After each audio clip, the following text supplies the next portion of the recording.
Continuando con el tema que hemos venido desarrollando, vamos a tratar en la segunda parte aspectos un poco más específicos sobre el tema de la batalla por la renovación de la mente.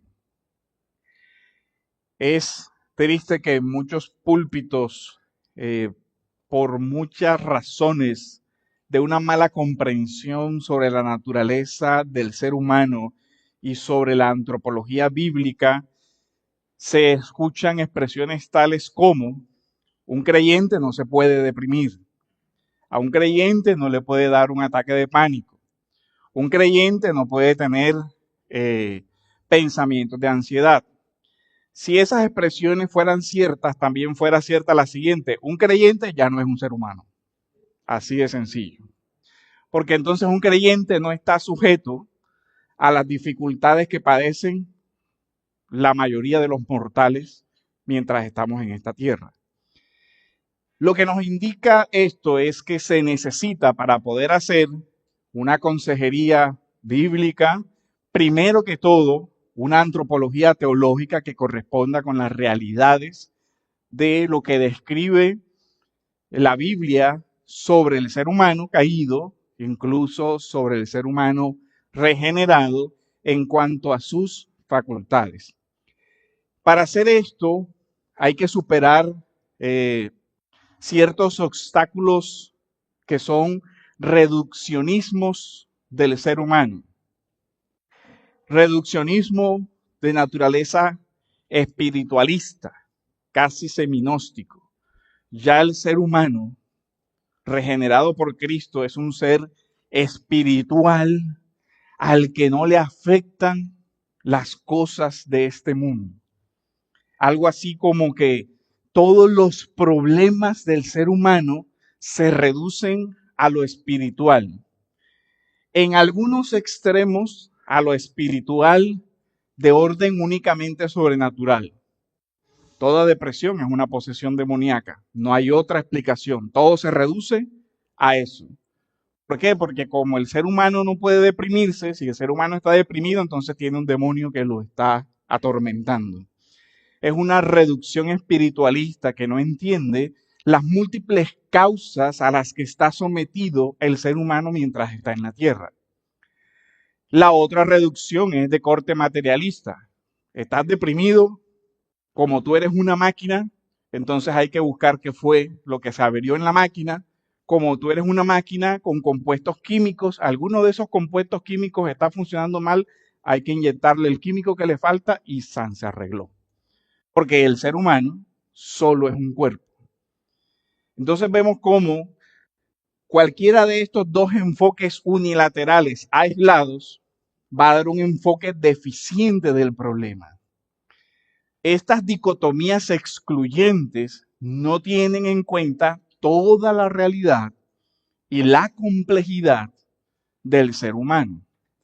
Por lo tanto, cualquiera de estos enfoques puede llegar a ser, primero, erróneo y segundo, bastante peligroso para la persona que está en esa situación y que llega a buscar un consejo por un estado de desánimo severo y le dicen tienes un demonio. Como que no ayuda mucho. Y por el otro lado está la persona que sabe que tiene sus afectos distorsionados, que sabe que tiene problemas a nivel espiritual y llega y le dicen, no te preocupes, que simplemente eres una máquina descompuesta. Aquí te arreglamos porque te damos lo que te falta. Entonces, mientras que en la escritura o por medio de la escritura, a partir del diseño creacional, entendemos que tenemos un cuerpo y entendemos que tenemos un alma que hemos sido dotados. De tal manera que el abordaje debería ser uno que tenga en cuenta todas las dimensiones del ser humano. Y tenga en cuenta además, si esa persona es creyente, la nueva condición en la que se encuentra por la elevación de la gracia. Recordemos lo que ya hemos hablado de ese tema. Para esta parte vamos a comenzar desde la segunda carta del apóstol Pablo a los Corintios, en el capítulo 4, versículo 16. Por tanto, no desfallecemos. Antes bien, aunque nuestro hombre exterior se va decayendo, miren esta parte. ¿A qué se refiere el tema del hombre exterior, el hombre interior? Bien podríamos decir que el hombre exterior tiene una referencia a la corporalidad, en tanto que todos nuestros cuerpos se van ¿qué? Desgastando. Y con el desgaste corporal viene la enfermedad, viene la muerte. Pero a pesar de ese proceso que podríamos decir natural, dice, sin embargo, nuestro hombre interior se renueva de día en día, se renueva. Es decir, están esas dos dimensiones. Pues esta aflicción leve y pasajera nos produce un eterno peso de gloria que sobrepasa toda comparación. Este texto nos debería enseñar que todo aquel que está todavía en este cuerpo no glorificado está sujeto a todo tipo de aflicciones de naturaleza corporal, de naturaleza espiritual. Pero el texto dice, no desfallecemos, no nos rendimos, seguimos perseverando. El versículo 12 el versículo 12 y 13 de la carta del apóstol Pablo a los filipenses nos va a hablar ahora también en el contexto de la salvación sobre el querer y el poder. Dice, así que, amados míos, tal como siempre han obedecido, no solo en mi presencia, sino ahora mucho más en mi ausencia, ocúpense en su salvación con temor y temblor, porque Dios es quien obra en ustedes tanto el querer como el hacer para su buena intención. Obra en ustedes, ¿recuerdan cuando hablábamos de la renovación? El texto estaba en pasivo para el hombre. Dios obra la renovación de la mente. Acá para la salvación es el mismo orden. Dios obra, pero miren las dos expresiones. Querer, que estaría asociado a qué cosa? Las motivaciones, a los deseos, a las inclinaciones, al cambio de esas inclinaciones de la enemistad a Dios a la reconciliación. Un cambio en los deseos, en las aproximaciones del ser humano hacia eso. Pero no es suficiente porque no solamente debe desear hacer algo, sino tener la capacidad o la fuerza para hacerlo. Con relación a la salvación, esto nos ilustra que los dos aspectos provienen única y exclusivamente de Dios, querer y capacidad para hacer. Ahora, esos dos aspectos con relación a otra esfera que sería la de los actos cotidianos, también en los actos cotidianos tenemos un querer y una capacidad de hacer. Pero aquí es donde el tema de la antropología teológica resulta relevante. Si nosotros como creyentes estamos partiendo del hecho de que el hombre es un ser caído, entonces estamos diciendo que en sus deseos hay una enfermedad y que en su voluntad también hay una enfermedad. Todas las facultades del ser humano se han debilitado. La voluntad ya no tiene la fortaleza que debería tener. Es por eso que la Biblia nos enseña, por ejemplo, con relación al pecado, huir de la tentación. ¿Por qué razón? Porque nuestra voluntad ya no tiene la fortaleza que debería tener. Esa lección se aprende desde José, ¿se acuerdan? Génesis capítulo 39, versículo 12. José, frente a la insistencia en la tentación permanente, huye. Luego el apóstol Pablo, posiblemente pensando en ese ejemplo, en la segunda carta a los Corintios, en el versículo 16, dice sobre la tentación, huir de la tentación. Y también en la segunda carta a Timoteo, en el versículo 2, versículo 22, nos dice huir de las pasiones juveniles. Es un principio de prudencia que el sabio ve el peligro y ¿qué hace? Dice, yo tengo fuerza de voluntad, por aquí sigo. No, Proverbio dice, ve el peligro y se aparta. No sale confiando en mi propia fuerza de voluntad. Lo que la Biblia nos enseña es que no debemos confiar demasiado en nuestra propia voluntad. ¿Por qué? Porque en cualquier momento puede flaquear. En cualquier momento nos puede traicionar. La voluntad del hombre caído está esclavizada al pecado, pero la voluntad del hombre regenerado aún está debilitada. Si nosotros trasladamos esta situación a las batallas de la mente, entonces podemos ver la complejidad del tema, porque un primer elemento, la voluntad humana, las facultades de la razón, ya están deterioradas. Y además de ese deterioro, digamos, general, se pueden dar deterioros específicos sobre alguna dimensión de la razón o de alguna dimensión del ser humano. Es decir, un problema con sus pasiones, con sus emociones, con su cuerpo de manera específica. Si nosotros unimos eso a la enfermedad general, otra enfermedad particular, vamos a notar entonces la complejidad que es esto. Y en este caso, bien podríamos poner como ejemplo de esas enfermedades particulares determinados padecimientos mentales que pueden llegar a una persona de manera intempestiva o como resultado de un proceso. Puede ser que la mente progresivamente se vaya afectando o puede ser que una situación que no tiene una progresión como la muerte de un ser querido o algo, haga un impacto que detone todo este tema.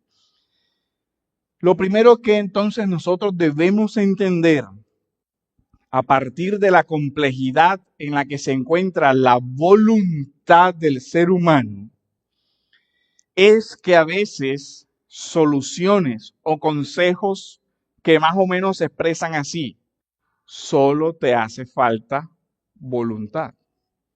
No dice, sí le hace falta voluntad, por dos razones, porque su voluntad está atrofiada por el pecado y porque además hay una situación específica que la está agobiando. Entonces sí, le falta voluntad. Hiciste un buen diagnóstico, pero eso no le va a ayudar, porque no le va a dar lo que le hace falta. Tienes que poner de tu parte, ya habíamos dicho, sí, pero ¿cuál es su parte? Eres responsable de tu estado, a veces sí, a veces no, porque muchas veces el estado es la consecuencia de un desorden, por ejemplo, dentro de la química del cerebro, que pasa porque todos nos podemos enfermar, muchas veces sin una causa determinada, algunas veces con una causa genética, etcétera, etcétera. El punto aquí es que en general las sobresimplificaciones no alcanzan a entender la complejidad y la multiplicidad de los factores que están involucrados en este tipo de problemas. Un primer factor sería la naturaleza corporal, lo que ya vimos en la escuela, ¿cierto? Química del cerebro, equilibrio hormonal, elementos genéticos, etcétera. Todo lo que podría llegar a esa complejidad. Pero además de eso, los elementos afectivos, los sentimientos, las emociones y las pasiones, que no son todos iguales. Dentro del mundo clásico, tanto la filosofía clásica como la teología clásica distinguió entre pasiones que se dice de los estados o afectos inferiores del alma. ¿Cómo así? Aquellas cosas que por lo general reaccionan sin estar sujetas a la razón, al dominio de la razón. Un ejemplo, una ira desordenada, es una ira que no respeta la dirección de la razón.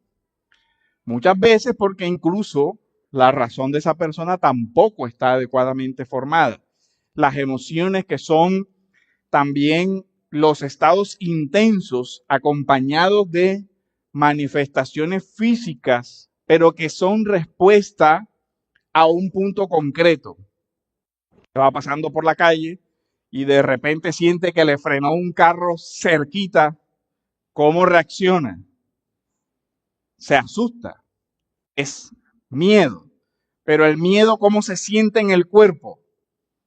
Todos sabemos, le da un escalofrío, le comienza el corazón a palpitar aceleradamente, su cuerpo, ¿qué le pasa? Se llena de adrenalina, se llena de otra cantidad de reacciones químicas. ¿Para qué? Para huir, para defenderse, para resistir, para protegerse, para lo que sea. Esa es una emoción, porque el estado debe ser breve, es decir, la brevedad. Mientras se da el evento, eso debe suceder y es natural que suceda.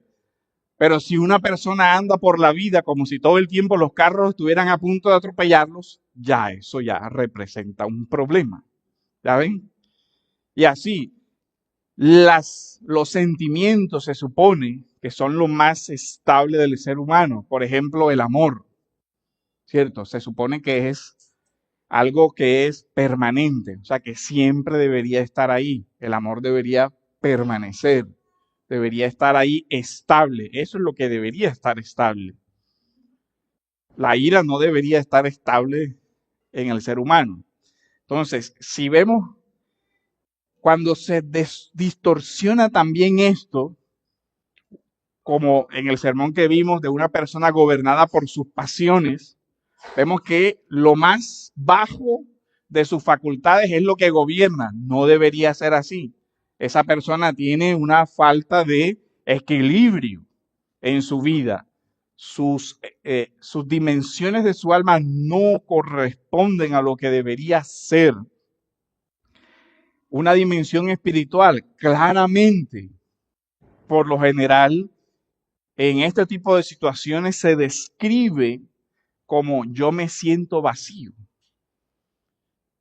Y si no es creyente, pues es verdad, está vacío, no tiene otra. Porque lo que busca no pertenece a la naturaleza, necesita ser llenado por el Espíritu de Dios para que Dios sea el que vaya reorganizando todo este desorden en su vida. Semejante al caos inicial de la creación, así está el hombre caído, desordenado y vacío. Requiere que Dios le vuelva a moldear de nuevo. Pero también el hombre regenerado está en un proceso de ser elevado por la gracia a una restauración completa. Recordando que esa restauración completa es progresiva en la tierra y finalizada cuando el Señor venga. De tal manera que en este peregrinaje temporal tendremos subidas, bajadas, etcétera, etcétera. Las facultades de la inteligencia, decíamos que la razón está diseñada por Dios para ser el órgano directivo. Sí, porque es lo que más desarrolla la imagen y semejanza de Dios, las facultades de la razón. Y dentro de esas facultades de la razón está la inteligencia, las capacidades de juicio que se asocian después con las virtudes de la prudencia. También la razón debería gobernar las pasiones y eso daría lugar a la virtud de la templanza, al dominio propio y toda esa parte. Pero cuando una persona no logra tener esa armonía interior, aparece entonces todo tipo de desórdenes en las dos dimensiones del ser humano. Desórdenes en su cuerpo. todo tipo de enfermedades que muchas veces son la somatización de su desorden interior, como nos lo expresa los Salmos, cuando dicen, mientras callé, se envejecieron mis huesos. Es decir, su estado interior, el estado de su alma frente a la relación rota con Dios, se refleja en la corporalidad.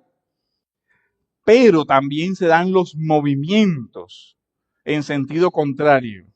Una persona que su cerebro se va apagando, también su experiencia de Dios es de lejanía. También lo vemos en los Salmos. ¿Por qué, Señor, me has abandonado? ¿Por qué, Señor, me has desamparado? Mira, mis lágrimas son mi pan de día y de noche. Yo no siento tu presencia. Como en el libro de las Lamentaciones, donde el pueblo dice, ¿por qué, Señor, desamparaste a tu pueblo? Mira tu templo, mira esto. ¿Qué hay de nosotros? Estamos lejos de ti. La tristeza que ha invadido de tal manera el corazón y el alma de esa persona no responde a nada. Ya ese ejemplo también lo vemos en el libro de Job, todas esas reacciones al sufrimiento. Por ejemplo, en la esposa, donde dice, ya, maldice a Dios y muérete, y que se acabe esto porque no hay nada más allá, hay que solucionar el aquí y el ahora, demos descanso, y el descanso es, acaba con tu cuerpo, pero todos sabemos que eso no arregla el otro problema. Con relación al ser humano, uno podría hacer una analogía con una batería. Hay días en el que nosotros tenemos la batería al 100% y cualquier cosa podría llegar a ser algo que se ve fácil. Tengo todas las fuerzas para responder a los retos de eso. Pero ¿qué pasa si esa batería baja a un 50%? Es posible que cosas cotidianas que hacemos normalmente nos pese más hacerlas. La sensación que experimenta la persona es como si fuera en cámara lenta para hacer las cosas. ¿Por qué? Porque su energía, digamos, esa pila se va acabando. ¿Y qué pasa si esa batería desciende peligrosamente a un 20%? ¿Cómo es la experiencia? Se la pasa durmiendo, no quiere salir de casa, como si sus facultades se van desactivando, como un mecanismo del mismo cuerpo para protegerse. No tengo cómo aguantar, ¿cierto? Todo esto, así que tengo que dejar de hacer cosas para priorizar aquellas que garantizan sobrevivir por lo menos. Pero llega un momento en el que ni siquiera eso, cuando ya una persona llega a cierto estado, usted ve que para estas personas, en primer lugar, nada le activa, o sea, nada vuelve a hacer subir la batería. Y cosas como bañarse, que usted diría, pero ¿cuál es la dificultad? Toda la vida te has bañado bien, no has tenido problema con eso. Bueno, en ese estado, bañarse, salir de casa, comer, levantarse de la cama, podría ser para esa persona en ese estado, que es como si como si usted toma los cuartos que tienen luz inteligente, donde la persona va graduando, ¿cierto? Luz total y usted la va bajando. Bueno, más o menos a la persona le va sucediendo eso. Cuando la mente tiene una condición de luz plena, usted puede ver muchísimo el panorama. Pero cuando la luz se va apagando, ¿qué hace la vista? Lo que decía Alex hoy, va enfocando a lo que tiene al frente que considera prioridad para poder sobrevivir. Entonces se reduce a eso. Solamente voy a ver esto. A medida que la mente se va apagando, entonces va priorizando únicamente lo mínimo para la subsistencia. De tal manera que decirle a alguien en ese estado, tienes que comer cuando tiene la batería apagada, es algo que le cuesta. Esfuérzate, sí, pero no tiene cómo. Es como decirle, mueve la montaña. Y si la montaña no se mueve es porque no quieres hacerlo. El supuesto detrás de todo esto es la idea de querer es poder, pero eso es mentira. Es mentira para la salvación, querer no es poder, en primer lugar no quiere, tampoco puede, pero la analogía es semejante. Llegan estados de la mente en donde esa persona está apagada y sin fuerzas, que por mucho que usted le diga, piensa en tus hijos, en tu familia, en tu carrera, las fuerzas no regresan. De tal manera que la persona comienza o el creyente comienza a pensar, si la Biblia dice en Corintios que nosotros no desfallecemos y yo estoy a punto de desfallecer, entonces yo no soy creyente. ¿Ya ven cómo hay defectos ahí? Porque ¿qué otra doctrina está enredada en eso? Una doctrina de qué? De la salvación y de la justificación. No eres creyente por cómo te desempeñas. No eres creyente por lo que puedes o no puedes hacer. Eres creyente por una obra interior del Espíritu Santo que se vive, se puede experimentar de manera subjetiva, por ejemplo, en el gozo, en la energía y en todo lo demás.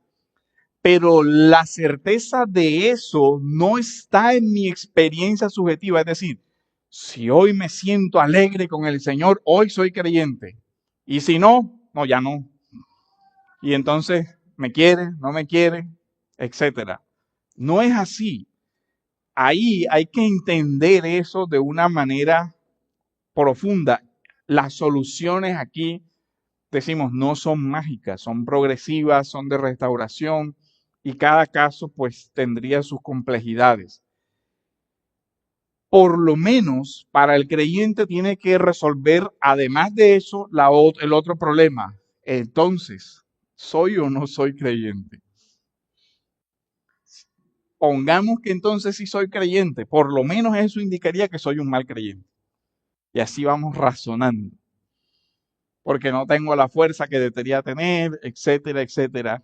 Y si le suma eso a que esa persona va viviendo una experiencia de que cada día se va apagando más, el problema se va complicando más.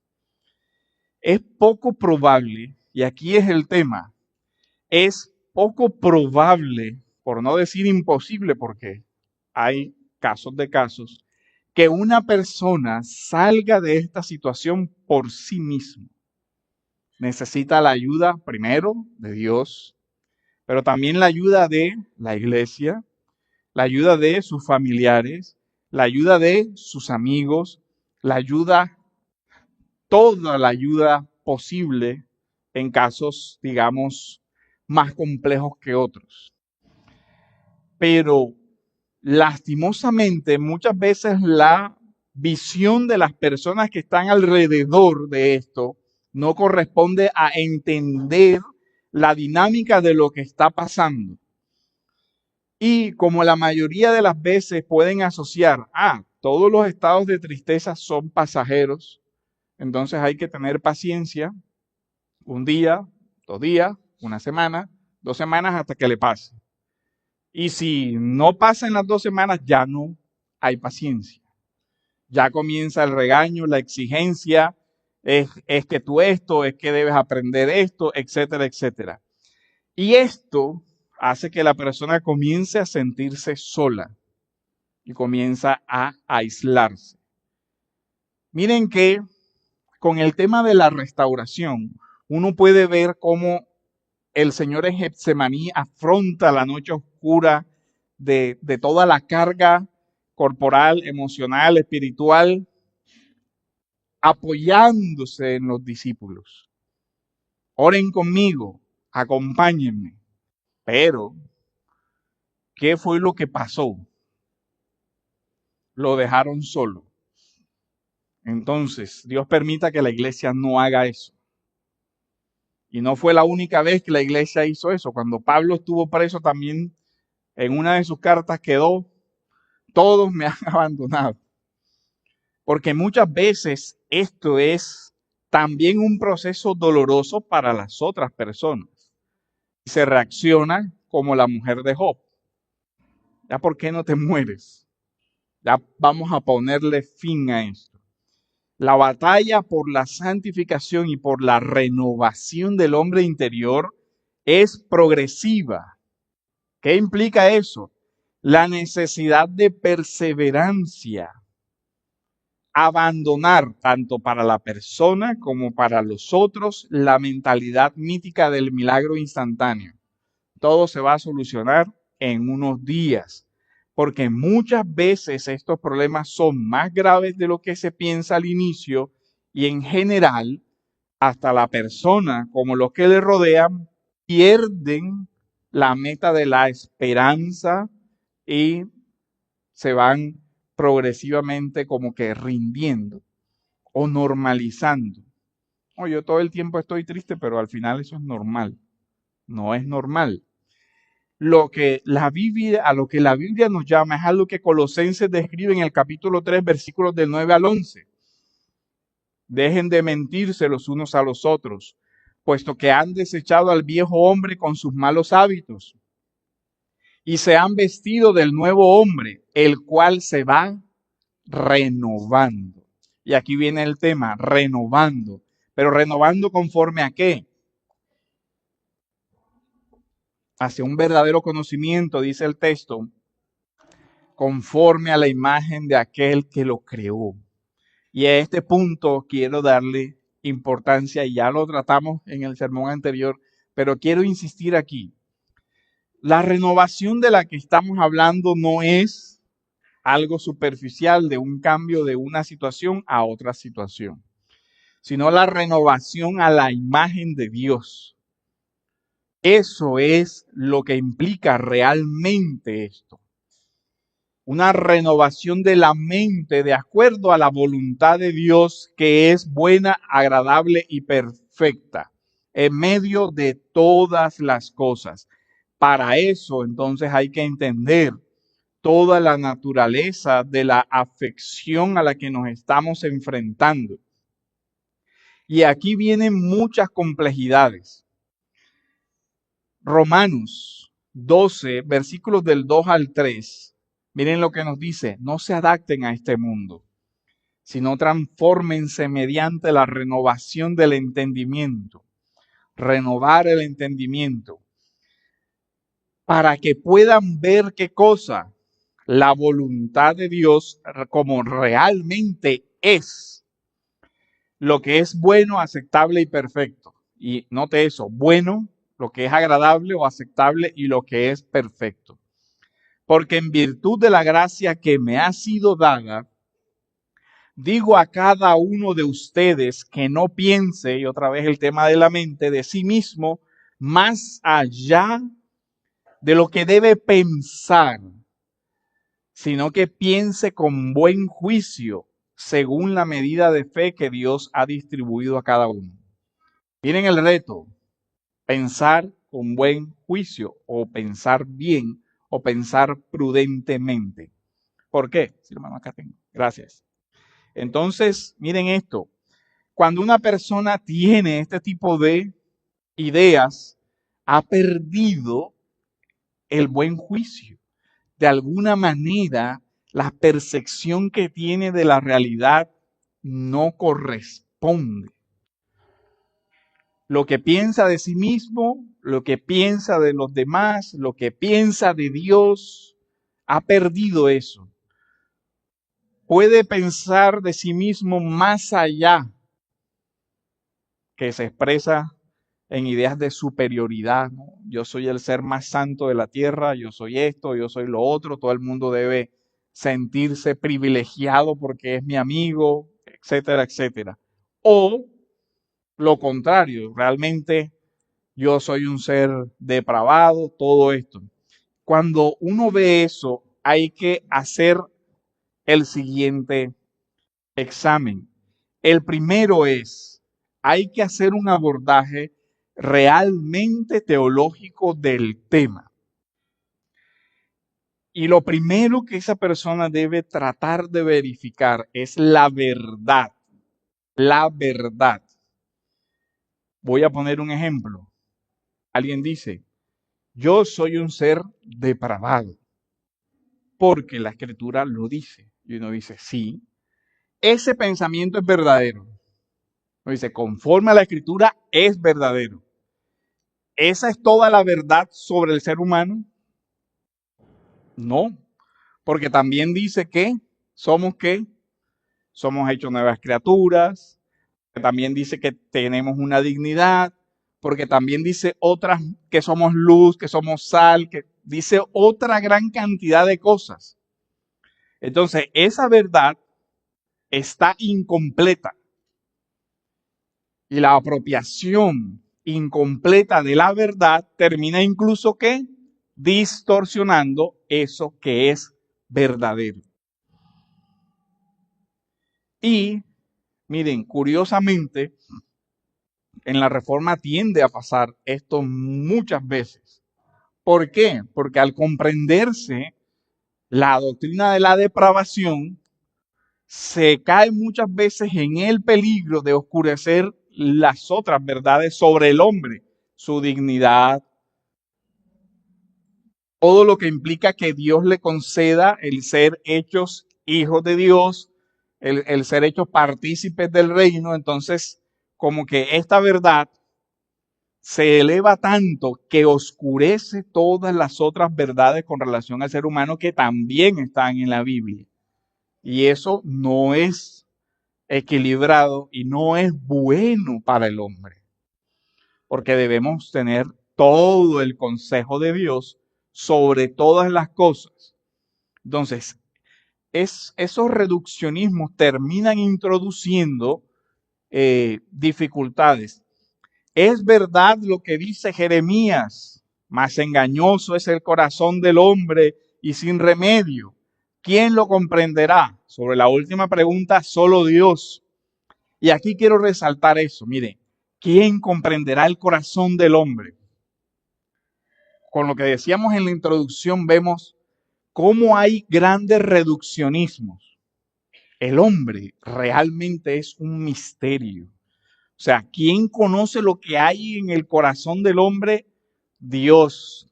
Nosotros podemos llegar a conocer partecitas, pero tratar con el corazón del hombre es algo que excede a cualquier conocimiento de cualquier ser humano, a cualquier ciencia. Siempre será, excederá en mucho. Ahora, ¿es verdad que el corazón del hombre es engañoso? Sí, es verdad. Sin remedio. Si no es por el remedio de la gracia, no hay remedio, ¿cierto? Pero es la única verdad sobre el hombre en la escritura. No es la única verdad. Porque también dice que nuestros corazones están siendo renovados. Entonces es perverso el corazón. Uno tiene que decir sí y no. Porque también el corazón del hombre regenerado está siendo ¿qué? Santificado. ¿Ven lo complejo del tema? O sea, no es una contradicción, es una tensión complejísima. ¿Sufrimos el defecto del pecado? Sí. ¿Eso dañó nuestras emociones, voluntad, todo? Sí. Pero también Dios está actuando ahí de una manera misteriosa por los medios de la gracia para restaurar. Pero no es un proceso fácil, no es un proceso de una regla matemática, haces esto y se solucionó. No, no es fácil. El proceso de la renovación del corazón es una lucha complicada para todo ser humano. Y por ende es complicada para los que están al lado de nosotros. Para los otros también es complicado tratar con nuestro pecado. Para nosotros es complicado tratar con el pecado de otros. Y así, o sea, la complejidad a la que estamos sometidos es de verdad difícil. Pero las escrituras nos dicen que este trabajo de renovación es un trabajo que Dios hace al unirnos a Él, al recibirnos por la gracia, y Dios nos da la energía para el cambio que requerimos. Viene de Dios. Pero ¿por dónde comienza esto? Lamentaciones en el capítulo 3, versículo 40 dice: examinemos nuestros caminos y escudriñémonos y volvamos al Señor. ¿Sí ven? Examinar, escudriñar. ¿Pero qué cosa? Nuestro propio corazón. Pero ya dijimos que eso es engañoso. Entonces, ¿cómo solucionamos eso? Bueno, ¿a la luz de qué lo vamos a examinar? Ese es el tema. No a la luz de mi propio razonamiento. Y ahí es donde están los límites de todos los enfoques únicamente humanistas, porque reducen. Si tienes un problema con la mente, entonces usa tu mente para arreglar el problema. Y uno dice, no sé, pero hay algo que no cuadra. Porque si ya me estás diciendo que está dañada, bueno, se puede autoarreglar. De pronto sí, de pronto no. Pero el de fondo, digamos el que hablamos en primer lugar, el del efecto del pecado, no. Y los otros, hay una responsabilidad humana, pero también está la gracia de Dios que ayuda. No es sencillo, vemos esto, pero por lo menos nosotros tenemos una responsabilidad y es evaluar nuestros pensamientos. Pero de nuevo, no a la luz de nosotros mismos, porque la Escritura prohíbe eso. ¿Qué dicen los proverbios? No seas sabio en tu propia opinión. Y si nosotros nos reducimos a es lo que yo piense, posiblemente, dado que precisamente mi mente no está funcionando bien, estoy pensando mal. Entonces, ¿qué necesito? Algo de afuera. La palabra de Dios, la verdad de Dios que renueve la mente. Entonces Jesús decía a los judíos que habían creído en él: si ustedes permanecen en mi palabra, verdaderamente serán mis discípulos y conocerán la verdad y la verdad les hará libres. Por eso la carta a los Filipenses dice: todo lo que es verdadero, en esto medite. Pero no es tan fácil. Porque si la persona está precisamente en ese estado de oscurecimiento de la mente, puede que no funcione bien. No sé si alguien vio la película de Una mente, creo que es Una mente maravillosa, Una mente brillante, la del que hace Russell Crowe, sí. Hay una escena que a mí me llama curiosamente la atención y que es un detalle importante con relación a este tema de percibir la verdad. Después de que él ya pasa todo su tema de entender su problema y sus mitos de que crea, todas sus conspiraciones, llegan a ofrecerle el premio Nobel. ¿Se acuerdan de esa escena, los que vieron la película? Señor, mire, su trabajo va a ganar el premio Nobel. Y él se lo queda mirando así, mirando y mirando, como que, y va saliendo un estudiante. Señor, ¿usted ve a ese señor que está ahí? Sí, profesor, ahí está. Ah, bueno, existe de verdad. Miren lo que hizo en la película. Él se da cuenta y dice: yo sé que yo tengo un problema donde yo me imagino gente diciéndome cosas. ¿Cómo me fío de mi propia mente si ya yo tengo el antecedente de que mi mente me ha traicionado y construí todo un mundo de fantasías? Bueno, el otro, que me ayude a ver lo que yo no puedo ver con claridad. Sí, profesor, ahí está. Bueno, ahora sí, hable. Ya te puedo escuchar porque ya sé que tú de verdad existes. Se necesita muchas veces otro hermano maduro que nos ayude a discernir. para evitar caer en nuestras propias opiniones, necesitamos el consejo sabio y alguien que nos ayude también a la segunda pregunta. ¿Esto es útil? ¿Es útil lo que yo estoy haciendo, lo que yo estoy pensando, la forma como yo quiero solucionar? ¿Es eficaz? ¿Es verdadero de acuerdo a la palabra? ¿Es prudente? ¿Es el tiempo correcto, como dice Eclesiastés? Todo tiene su momento. Esta es la manera de hacerlo. ¿Es apropiado resolver esto para mi propia situación? Pero recordemos, esta persona tiene un problema. Necesita, como el profesor, muchas veces alguien que le diga, mira, la escritura dice esto.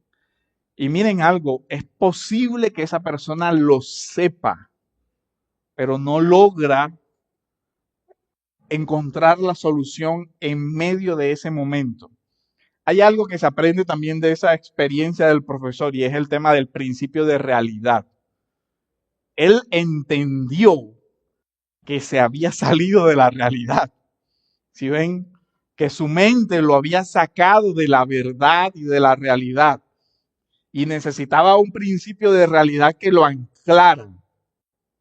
Alguien que le dijera, eso sí está ahí. Eso no está ahí.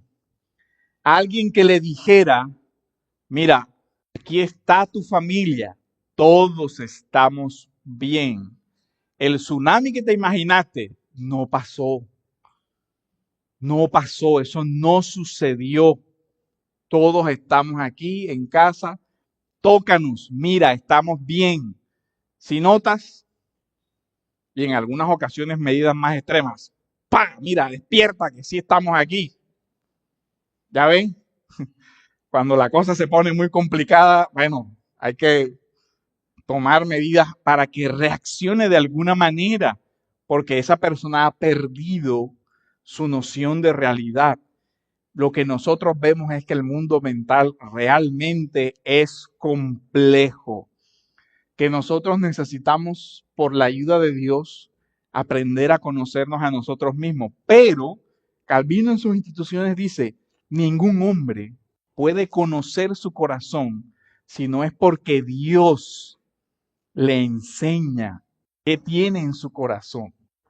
Esa es la única manera para que nosotros podamos eso.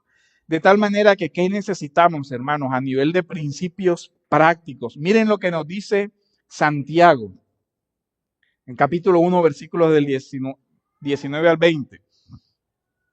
Esto lo saben mis amados hermanos, pero que cada uno sea pronto para oír, tardo para hablar, tardo para la ira, pues la ira del hombre no obra la justicia de Dios. Esto nos deriva principios que voy a enunciar de manera muy general. Primero, esta persona necesita que se le diga la verdad, no que se le mantenga en el error. Si una persona llega, es que yo siento que este no es mi cuerpo. Yo creo que no soy hombre, sino que soy una mujer. Hay que decirle la verdad. No, tú eres un hombre. Tienes que aceptar ese principio de realidad y no irte. Porque usted imagínese que una persona llega con ese desorden de su mente, es que yo creo que yo soy eh, Napoleón. Y llega, tranquilo, mijo, que usted puede ser lo que usted quiera hacer.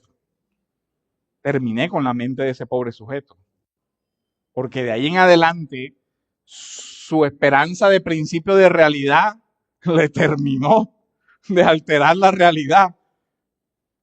Él lo que necesita es alguien que le detenga. No, no eres Napoleón, no naciste en esa época, no te llamas así, tu historia personal no tiene que ver con nada de eso, tú eres tú.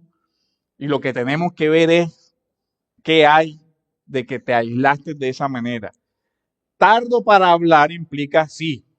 Hay que pensar con detenimiento cómo le vamos a hablar a esa persona. Implica que muchas veces es mejor no decir nada. Si uno no entiende qué le pasa, mejor ser honesto y decirle, mira, no alcanzo a entender qué es lo que te pasa. Lo que ahora puedo hacer por ti es escucharte, puedo orar por ti, puedo investigar mejor desde la Biblia qué es lo que te pasa y cómo puedo ayudarte. Y créame que muchas veces el hecho de que le escuche ya le ayuda en algo. No responder con ira a lo que la persona dice, por muy elemental que pueda parecer. ¿Por qué Dios permite tal cosa? Lo preguntó la primera vez. La segunda, ¿por qué Dios permite? La tercera, ¿por qué Dios? Ya hay una parte donde dice, pero ¿cuál es el tema? ¿Qué es lo que te pasa? ¿Por qué todos los días preguntas lo mismo? Bueno, ahí viene la complejidad del problema. Airarse no es la solución para él. Recuerde usted que sus facultades están atrofiadas, que muchas veces va a necesitar que le repita lo mismo y lo mismo y lo mismo, hasta que la neblina de su mente se vaya despejando. ¿Cómo hacemos? ¿Cuál es el principal medio de gracia? La palabra, la palabra.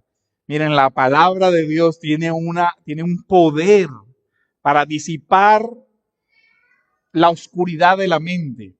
Pero de nuevo insistimos, no leer de cualquier manera, sino la lectura meditada de la escritura, que muchas veces implica que leí hoy, al día siguiente no recordé lo que leí, volví a leer, volví a leer, volví a repasar, volví a meditar, una lectura diferente.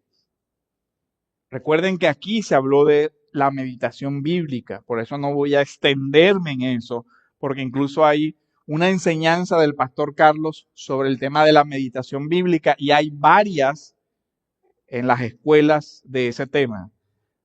Pero solamente quiero leer el versículo de la carta a los Hebreos en el capítulo 4, versículos 12 y 13. La palabra de Dios es viva y eficaz y más cortante que cualquier espada de dos filos. Penetra hasta la división del alma y el espíritu, de las coyunturas y los tuétanos, y es poderosa para discernir los pensamientos y las intenciones del corazón. Si algo necesita esa persona es que su corazón sea expuesto y que la niebla de su corazón se disipe.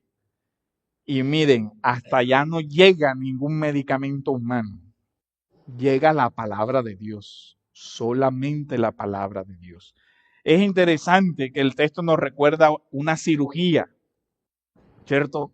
Como el del médico abriendo las capas para llegar a lo profundo. Lo que quiero decirle con eso es que ese procedimiento es doloroso para el que lo experimenta, porque tiene que enfrentar todos los demonios que tiene dentro para poder ser sanado. El otro aspecto es la lectura orante, leer y orar. Pero aquí voy a hacer un énfasis, orar con sinceridad y verdad.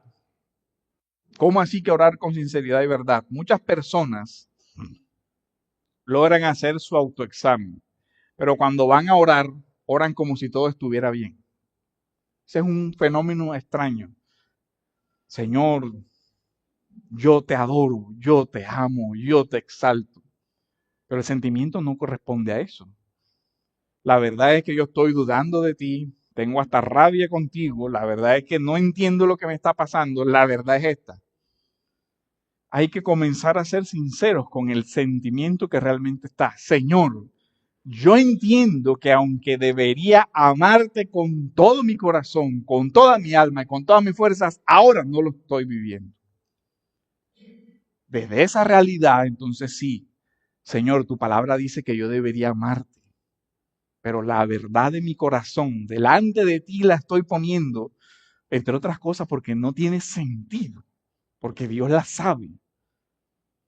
El tema es por qué no la expresamos y por qué la recubrimos como si no pasara nada, como si yo estuviera bien. No, realmente necesitamos la sinceridad en la oración, la sinceridad para que realmente enfrentemos las luchas que tenemos que enfrentar.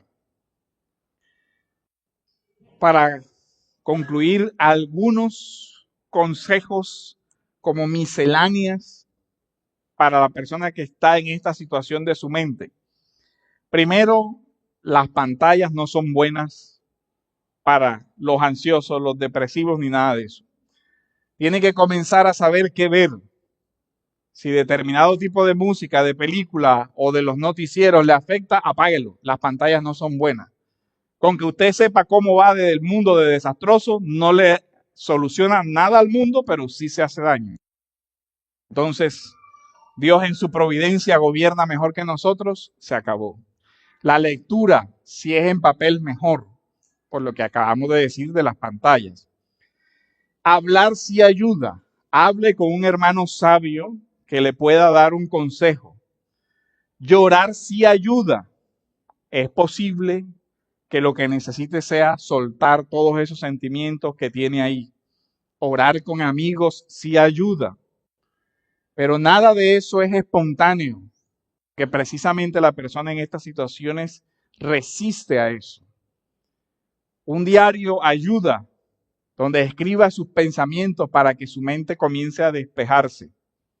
Entonces, hablar y escribir pueden ayudar. Examinar si necesito pedir perdón o necesito perdonar a alguien. La dimensión física es de valorar. Ejemplo, estoy descansando bien, descanso mi mente, hago ejercicio. Y otra cosa que es mito muchas veces, ¿y qué si necesito tomar medicamentos? Bueno, principio de prudencia, principio de decisiones informadas, principio de entender el cuerpo, el problema de la mente, las hormonas, la química, todo lo demás. Es posible que tenga que discernirlo a la luz de la Escritura, pero ese punto requeriría un sermón y no es el de hoy. Pero para que lo tenga en cuenta, si usted está ante la opción que algún profesional recomiende de medicamento, tiene que discernirlo con mucho cuidado. Dos extremos. Solo el medicamento ayuda. No tienes que tomar ningún medicamento. Son peligrosos ambos. Aunque tome el medicamento, la mayoría de las veces esa persona necesita recibir una consejería para trabajar con todas las cosas que le originaron eso. Y muchas veces los medicamentos también tienen, todos lo sabemos, efectos secundarios que debería saber e informarse para tomar una correcta decisión. Entonces, si tú eres creyente y estás en esta situación, lo mejor que te puedo recomendar a la luz de la palabra es busca ayuda necesaria. No necesitas luchar solo, usa los medios de gracia y hazte acompañar de hermanos sabios. Si tú no eres creyente, la dificultad momentánea que puedas estar atravesando, que te causa desánimo, tristeza o cualquier otra cosa, no es tu verdadero problema. Tu verdadero problema reside en el vacío espiritual que solo Dios puede llenar por medio de su gracia. Y de ahí comenzará una restauración hacia la imagen de Cristo. Pero sin Dios no puedo ofrecerte ninguna esperanza, porque solo Dios es la esperanza. Que Dios nos ayude. Amén.